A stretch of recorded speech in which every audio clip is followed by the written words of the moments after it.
Okay, good evening fans. This is the first episode of the Swear Jar COVID vinyl test.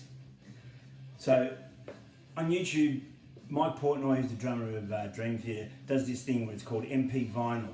So every few weeks he goes through all these vinyl that he's acquired in terms of re-releases, new releases, stuff he's got and all that sort of stuff. So I thought I'd throw a bit of a spanner on the work for this one. The COVID situation has obviously forced a lot of people to go for comfort stuff, and for me it's been music, and I bought so much great vinyl. So I'm not going to show you all of them, but I'm going to go through the best of them. So first off the bat, this came out in February. This is a band called the Free Nationals. So these guys are, I don't know if you've heard of Anderson .Paak. He's a groover, drummer. This is his backing band who have stepped out. And this would have to be one of the smoothest, coolest, grooviest albums I've heard in a while, and come about purely by accident because I was listening to the new Thundercat when that first came out, and obviously on Spotify, as soon as it finished, it goes on to something new. The song Apartment off this album come on, I'm like, what's that? That's great. Had to have the box set. So in the box, you get the vinyl, obviously well presented, coloured, nice gold colour there, which you can see, which is really good. Very, very unique box, I have to say. A nice bandana, pretty cool. One of the unique things is it's got the music for all the songs in there, drum transcriptions, guitars, everything. And just for special measure, Free Nationals condom, just in case. Very, very cool, groovy album. It's just one of those albums you put on and it just makes you smile. So that was the first one off the rank. Been a big fan of Baroness since they took on the mighty Sebastian Thompson of Trans Am on the drums. They released their new album Golden Grey, which is an absolute masterpiece. This came out last year, but I just bought this recently, and I mean, everyone knows I love Sebastian Thompson, but these guys now, they're sort of up in the realms of Mastodon and going further. Baroness Golden Grey, it's got all these weird little interludes in it. It's absolutely crafted so wonderfully. They've got a new amazing guitarist, and her name, I should remember her name. She's absolutely amazing and has brought such a big presence to the band. It's just an amazing, and it's just Sebastian Thompson wasn't enough. So we have, what's her name?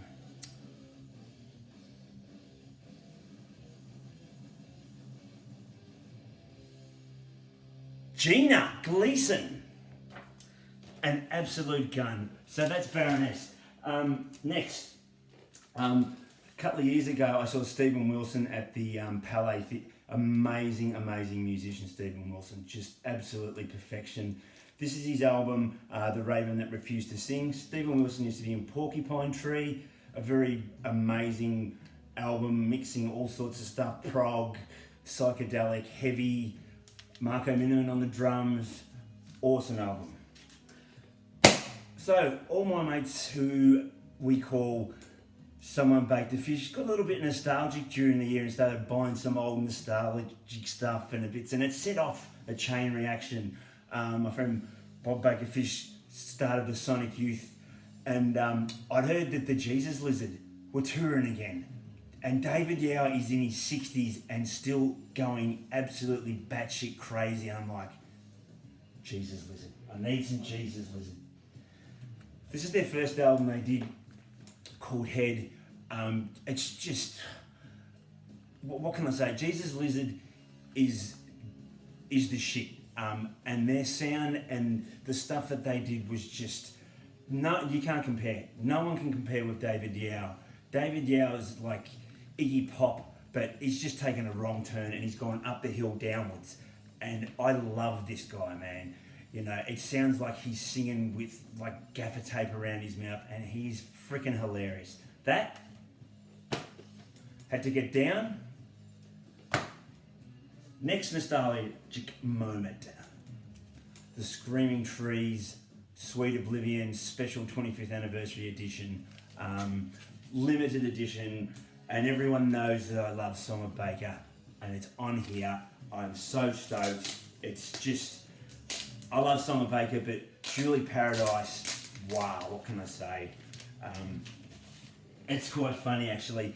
I went out and bought this because I saw a live clip from Screaming Trees in '92 where they went batshit crazy. Lanigan was wanting to punch everyone on, and it was crazy. Awesome album. We all know the Screaming Trees are awesome. A little bit of, good for measure. Next cap off the rank, Sonic Youth. This is the Diamond Sea EP. This is the full 30-minute version of the song. And the 23-minute appears on the album Washing Machine. This is the real deal. And well, I mean, what can you say? This song is just, it can destroy you and it can bring you back to life. There's an edit of it, and there's a beautiful song called My Arena, and it's an instrumental written by Kim Gordon. Very good. Probably one of my favourite Sonic Youth albums, apart from Goo, Sonic Nurse. I saw them on this tour at the Forum. Bringing Jim O'Rourke into the band just did amazing, amazing, amazing things. This album is very underrated, and you really need to give it a chance. A new band I discovered this year called Spotlights. They've been touring with the likes of the Melvins, Deftones.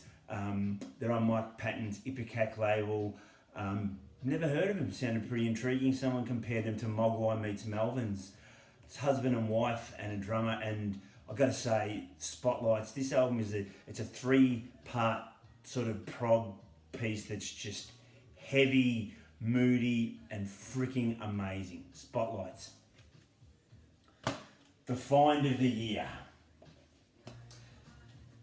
An English band from Liverpool called Loathe. This album is called I Let It In and It Took Everything. Wow, what a name for an album. These guys, same with the Free Nationals. Everyone's known I've been going through loving the hardcore music. Code Orange, love that album Underneath. Listen to it. Finished, this song come on by this band Loathe, and I'm like, what on earth is that? And this album is just, it's a wrecking ball. It's a beast. It's got that sort of shoegazy, dreamy sensibilities that the Deftones have, but they're taking it somewhere else. And when it's heavy, it's freaking like an anvil. I'd have to say these guys, Loathe, are the future of heavy music, because they just take the music in all sorts of areas, and you basically experience every single emotion possible when listening to this album. And it's, look at these guys are just freaking, it's like shoegaze meets hardcore. It's got to be heard. It's got to be heard. And as I said, I'm a massive fan of the name of it.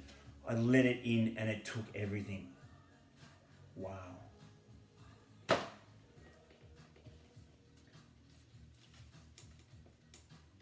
Jimi Hendrix. Look, as soon as I saw the cover, I didn't know what was on it, what it was. I'm like, I've got to have that. So as everyone knows, since Jimi Hendrix died, the estate, who's his father, family, blah, blah, blah, have started releasing all this stuff. Heaps and heaps and heaps of stuff. So this album is sort of around the period where he started hooking up with the band of Gypsies. He was sort of playing with, I'll give you a bit of a rundown on it in here. So he started playing with Buddy Miles, who was like he's like a bluesy sort of funky sort of drummer. Not your Mitch Mitchell style. Really, really, really, really, really cool. Billy Cox on bass. He was pretty much changing the experience and playing with a heap of other dudes. So, I mean, there's a couple of songs on here you might have heard. Hear My Trainer Coming, but there's some amazing, amazing stuff on here. One of my favourites is he does a version of Woodstock with Stephen Stills, and it is awesome. And the sound quality of it is just phenomenal. Eddie Kramer is behind it, and Hendrix is just one of those ones. No matter what it is, if you've heard it or you haven't heard it, it just does stuff, and I really dig that album cover. Okay, this is a beauty. Okay, there's a band called Atomic Bitch Wax. 3-piece band started in '92. Jersey boys. Basically now they're the sort of rhythm part from Monster Magnet. Awesome band. Just riffs, heavy riffs. This album here is called Local Fuzz, and it's 45 minutes of just guitars, and it's got 50 different riffs on it. It has to be heard. It is an absolute amazing groove, 70s rock, stoner groove rocking album. I mean, 45 minutes of instrumental music with 50 different riffs. Keep that in mind. The Melvins. Okay. They did the two drummer thing and blew people away and just stuck their heads in the dirt. Next, 2 bass players. They've already got the wonderful Stephen McDonald on bass. From prior to him joining, they had Jeff Pincus, formerly of the Butthole Surfers, freak.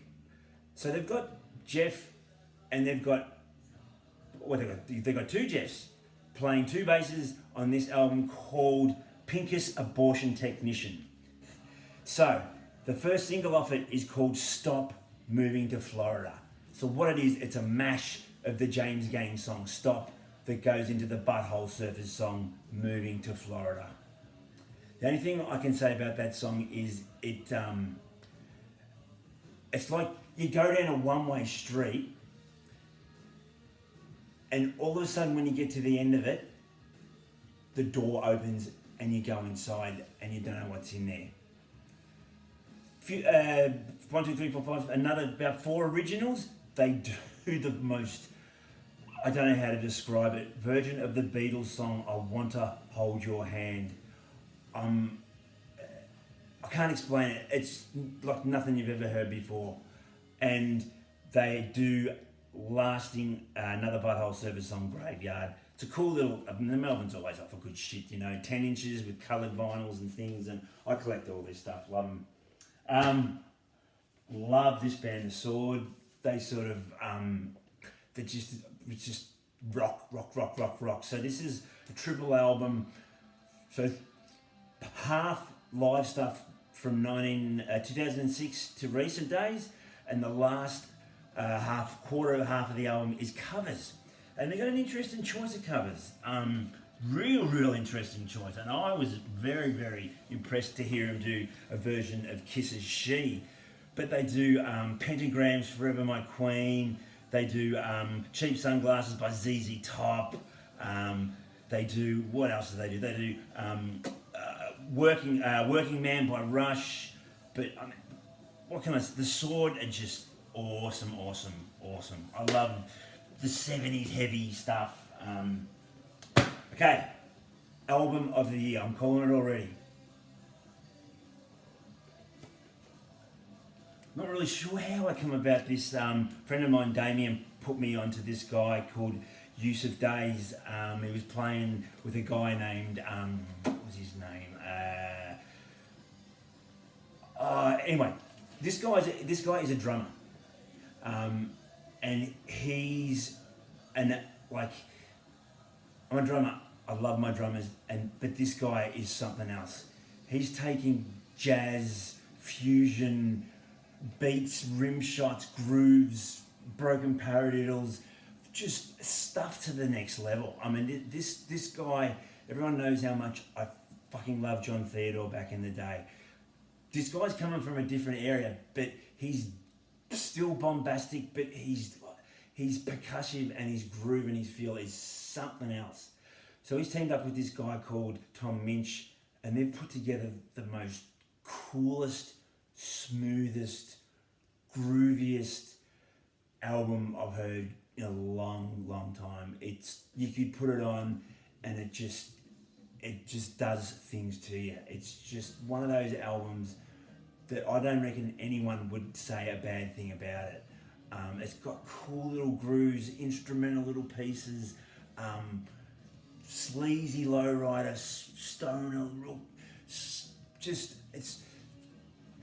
it's called What Kind of Music, Tom Minch and Yusuf Days, and it's on Blue Note, the jazz label. I'm calling it now. This is definitely my album of the year. It's just such an amazing, beautiful album, and especially for this time, it couldn't have come out at a better time. And this again, I got this. It's a really cool special edition as well.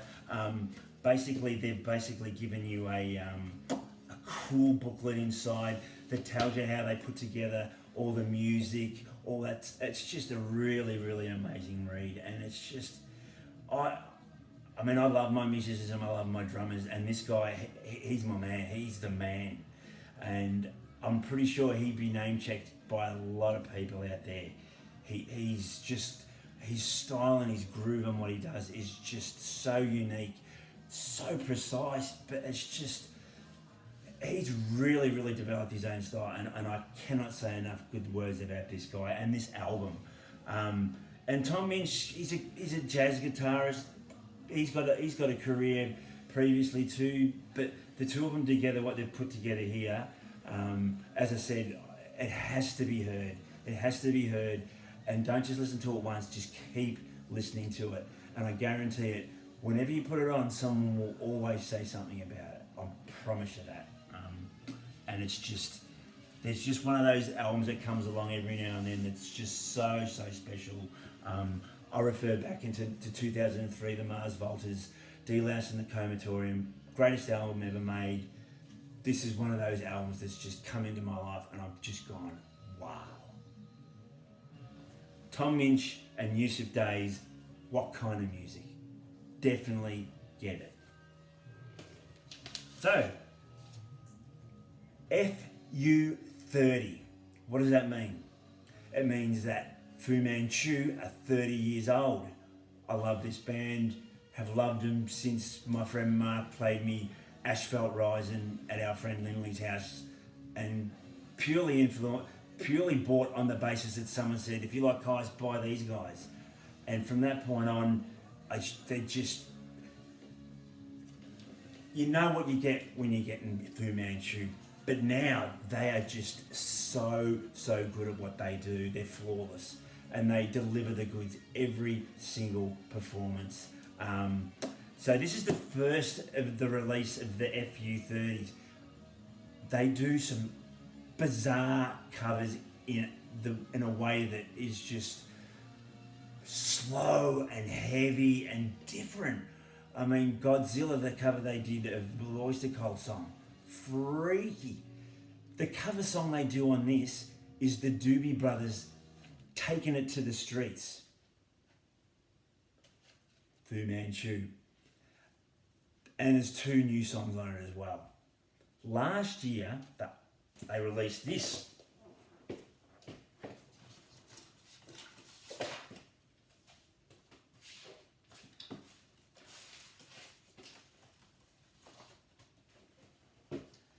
A version of Foggett's Slow Ride.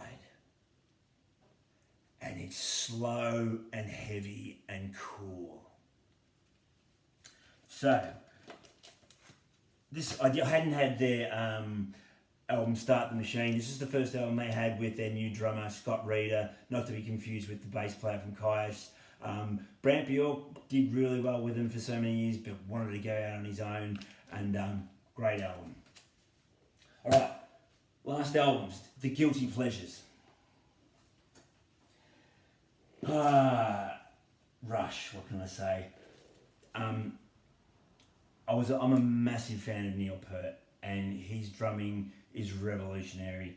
And the poor guy is just 10 years ago. His daughter died in a car accident, and then 4 months later, his wife died of cancer, and the poor guy just everyone thought Rush was over. So what Neil did, he got a motorbike and he took all the back roads through Canada, Toronto, and just cruised and got himself back into the swing of things, and a couple of years later he come back and they got back into it again, and he was a man that just had so much focus. This year, the poor guy passed away from a brain tumour, and I don't know what he did in his past life. He must have been a bastard, because the poor guy, it's just such a sad loss. But anyway, Rush, I've been a big fan of Rush since the 80s.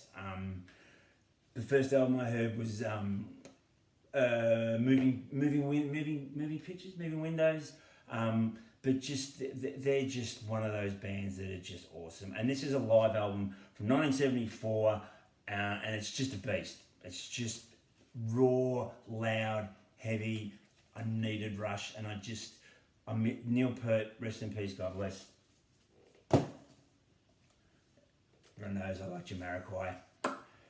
The re-release version of Return of the Space Cowboy. Double album with some new songs on it. Very different album, very cool, got some great stuff on it.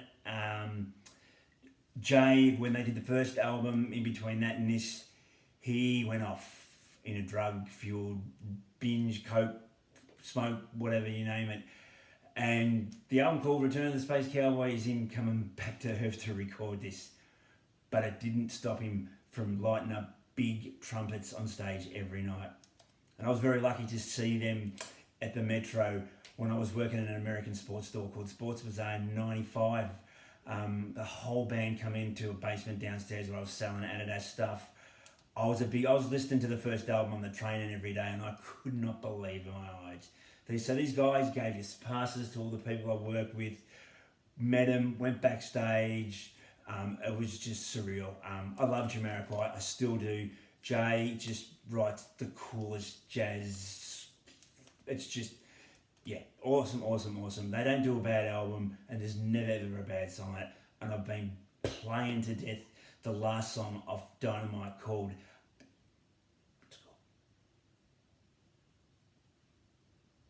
Time Won't Wait. One of my favourite songs on this is a song called Manifest Destiny. Beautiful song. Jamiroquai. Ronnie James Dio, what can I say? Love the dude. Needed some Rainbow, needed some Richie Blackmore. Rainbow live. This is freaking awesome. It's just Ronnie James Dio. There's a 15-minute version of the Deep Purple song Mistreated, which is just awesome. Rainbow. Last but not least, some good old hardcore punk in the vein of Off. If anyone who doesn't know what Off is Keith Morris, formerly of the Circle Jerks on Black Flag.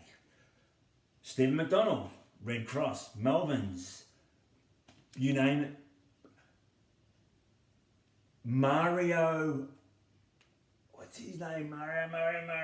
The drummer's name's Mario anyway. He's in a band called Earthless, which is a psychedelic rock band, which is awesome. He's also in another band called,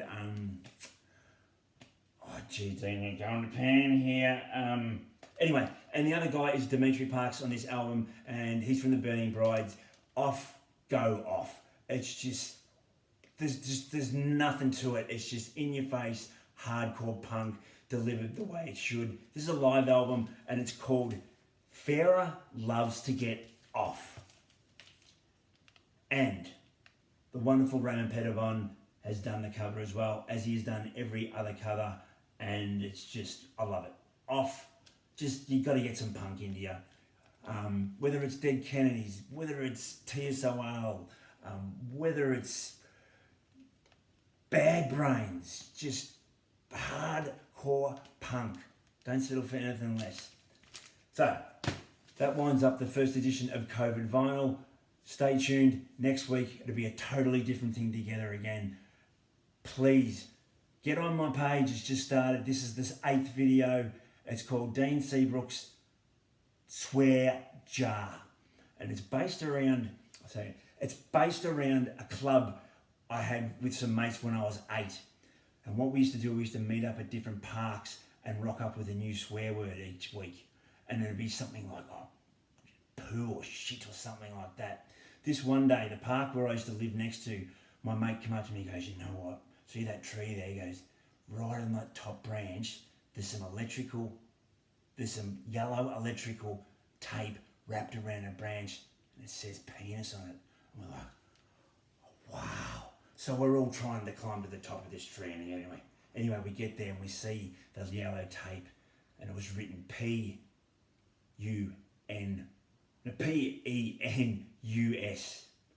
penis.